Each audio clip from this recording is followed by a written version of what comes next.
Hello and welcome to another episode of Talk and Block. I am John Velociraptor Guerrero, and with me, as not always, it's not Catalyst today. It is Dream King. Steven, welcome. How are you doing today?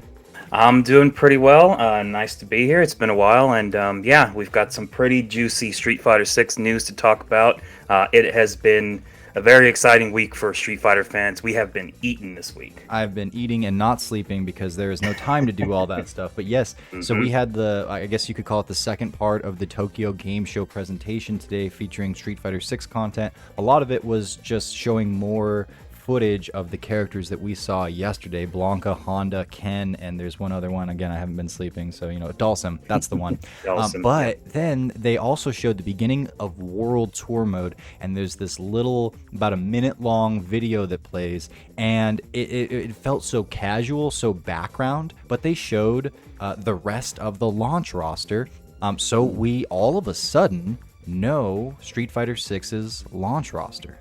Yeah, it's pretty wild, like you said. Like, I think that was the main kind of reaction I had to it, or the main feeling that I got from it. It was very casual. It's kind of like, and then they had the translator on there who was, doing her best and stuff, but not really getting everything that we kind of needed. So we weren't sure if it was like they're showing the launch roster, is this confirmed, or is this like story mode only type of thing? But sure enough, the official Street Fighter account went on Twitter and was like, here is the launch roster of Street Fighter 6, and we've got 18 characters total, which is a little bit different than the initial leaks that we saw.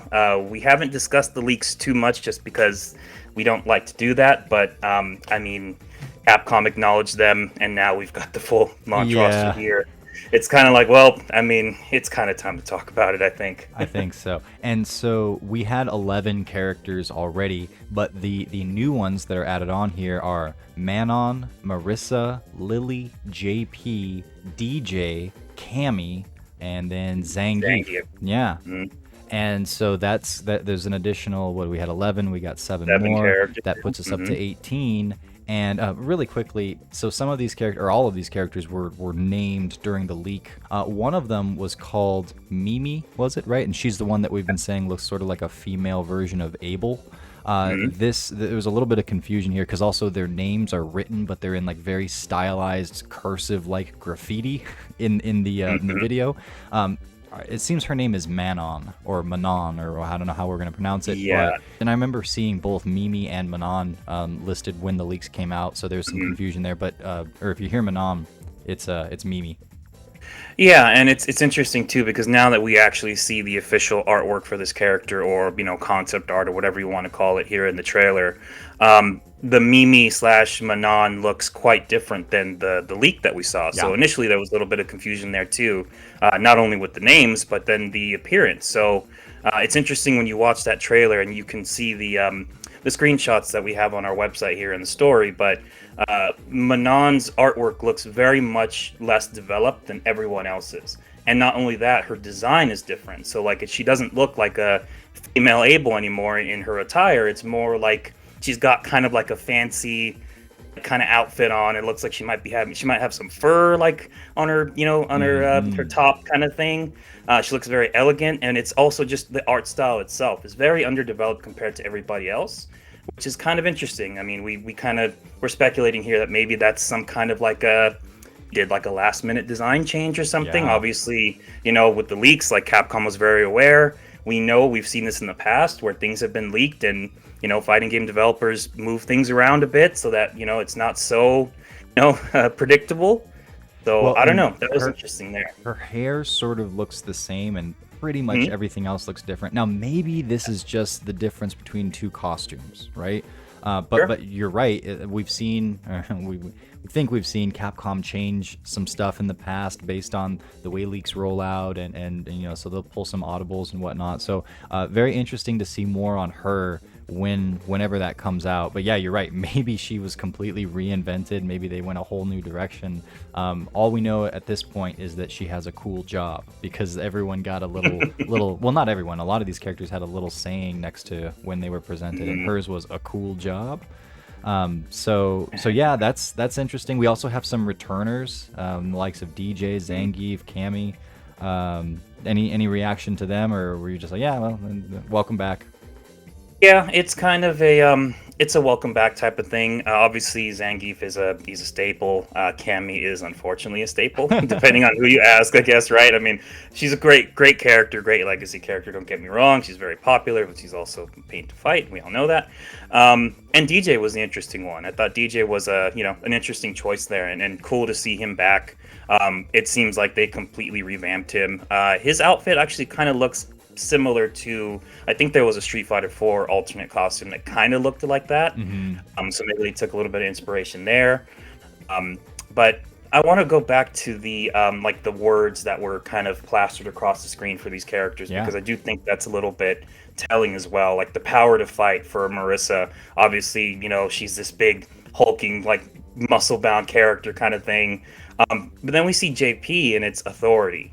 He's very much giving off G vibes, and he is like the boss of Street Fighter V, supposedly, depending on who you also ask. president of the world. He's I think there's some president of the authority world. that gets associated with that naturally, right? Exactly, and I think that's pretty telling as well there. And it's like, huh, and they show him twice. It looked like G in the second screenshot, but I think it is actually JP there, potentially wearing a hat, because you can see the mustache and the beard looks very similar to JP and not so much G. But Oh, dude, they're I think definitely that's. I still feel like that's G. I mean, I now that you say it, it's like, well, maybe he's got like a G type costume. But like this is so I guess we should say this too.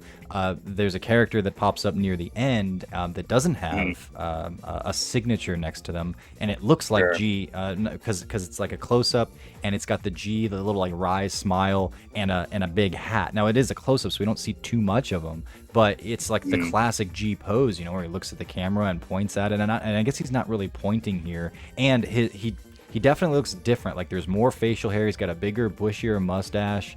And yeah, it You can does see sort of. too, he's got some long hair as well. You can see like a strand of hair kind of coming down from the hat, which makes me think it might be JP as well. But say all that to say that I feel like JP is going to be the evolution of G, right? Yeah. Yes. And Because I mean, you had Q before, and then you had G, and now you've got JP. He's added a letter. He's got some more swag. I mean, maybe this is just him in a new form or some whatever's going on. Yeah, exactly. And that's one of the first things we thought too when we saw this leak. We're like, that sort of smacks of G. It's obviously it's his own character. He's different in a lot of ways, but he kind of has that same, I guess, aura to him. And so yeah, I mean, G has been an interesting character story-wise since he was released, and just more and more it seems like they're basing a ton of the ending of Street Fighter V story and the continuation to wherever they go on G, and we haven't heard him announced at all for this game.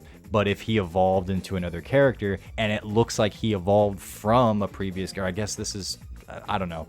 But what you're saying there with Q, G, JP, it's got to be linked, right?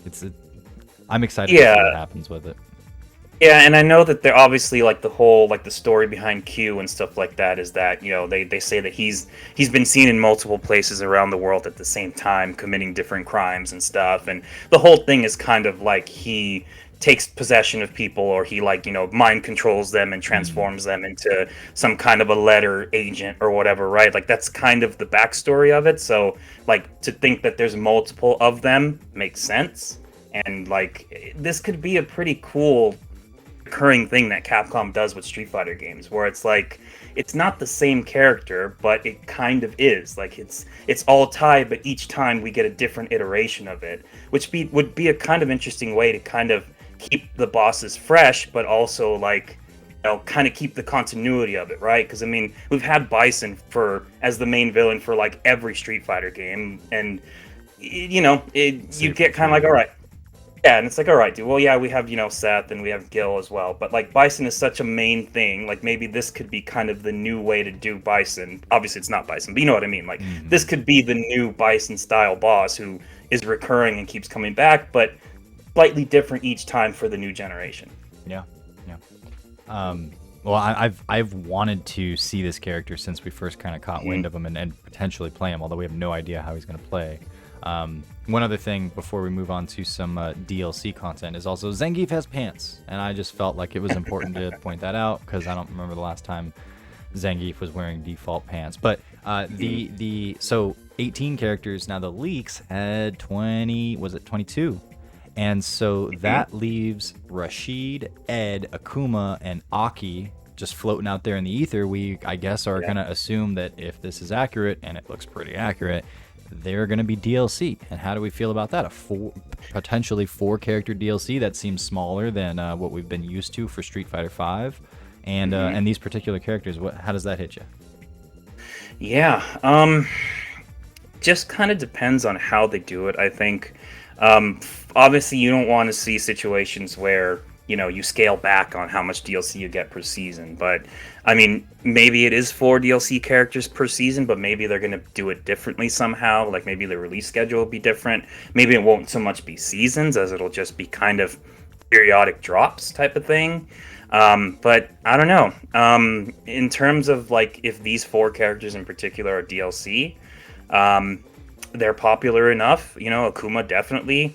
Brand new character. Aki looks really cool. I mean, I don't mind that. I'm not too keen on paying extra money to have for to get Rashid and Ed. Yeah, Rashid and Ed. Yeah, I just fought 2 of them last night and ranked, and was not. I fought those 2 characters in ranked last night. Wasn't too happy with that, but yeah. I mean, it would make sense, but it's interesting, and it makes me wonder, like, why these characters in particular, and why are they not just part of the launch roster here? It makes sense for Akuma. He's always fashionably late to the party. Like, that's one of his special moves, EXB late to the party. And and that's kind of like he's always been the hidden boss. He comes in a little bit afterwards and kind of refreshes the experience a bit. So fair enough. I almost would be surprised to see Akuma on a launch roster. But the rest of these guys, well, and Aki being brand new, it's like, okay, so there's a lot of intrigue there. I'm like Ed and Rashid. I wouldn't even mind if either of those characters personally was not on the roster at all. But to have them as DLC, it's like, well, let's see what they do with them, and let's see if that's even their plan. Like, who knows? It's not confirmed by any means. It just looks like what's probably going to happen now. So. Yeah, all we know right now is this is the confirmed launch roster 18. I mean, it said so in the tweet. It was pretty clear, like, this is the launch roster.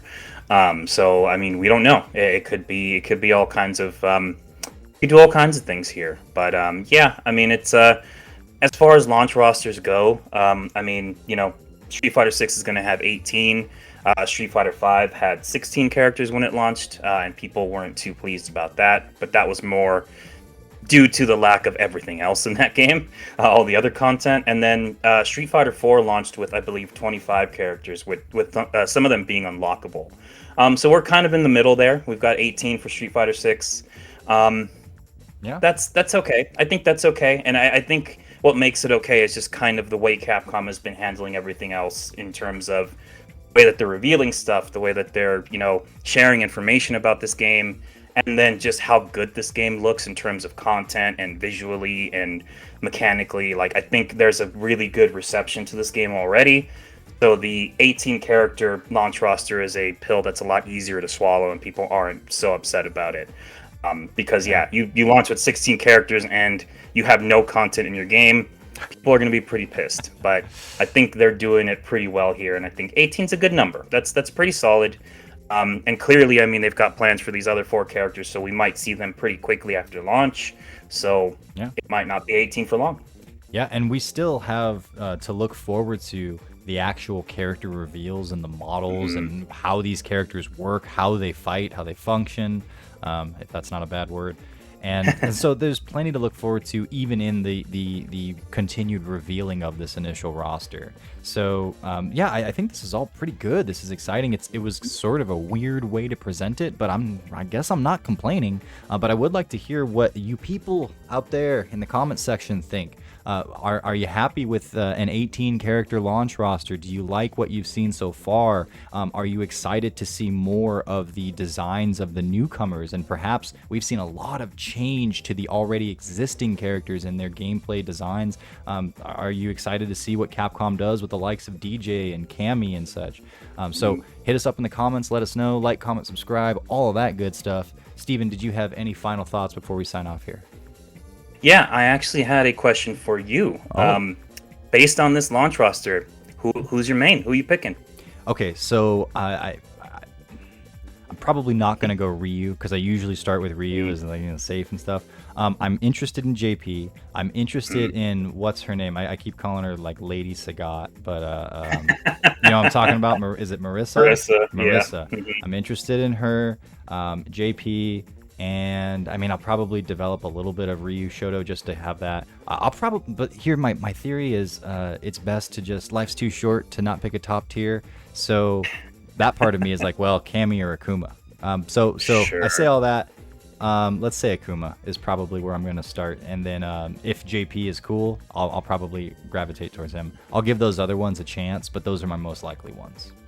Interesting choices there. Yeah, for me, it's I typically play kind of the characters that fit me best and the ones that I like most, like their designs and stuff, which typically means I'm playing low tier because my characters will either be good. Yeah, my characters will be good for a little bit and then get nerfed to hell. But for me right now, Lily's number one. Got to rep. I believe she's from Mexico. We're repping Mexico this time. And then JP would probably be a second. And I do have a pretty big interest in Kimberly as well. I think her playstyle looks really cool. Very, very akin to Street Fighter 4 Guy, which I liked as well. And then, interestingly enough, Blanka. Blanka actually has some kind of cool stuff. I kind of like his design. I'm not too sure how I feel about his hairdo and stuff. Looks a little bit weird, but the Blanka-chan very trap, different in the leaks versus what we saw yesterday too. Sure, he does.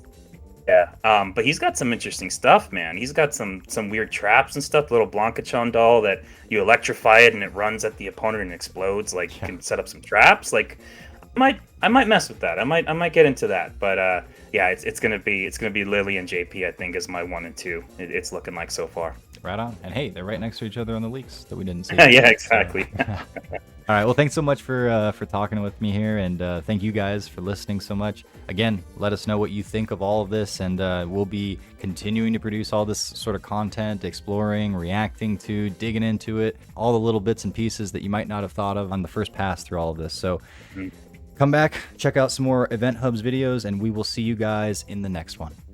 For sure. Thanks, guys.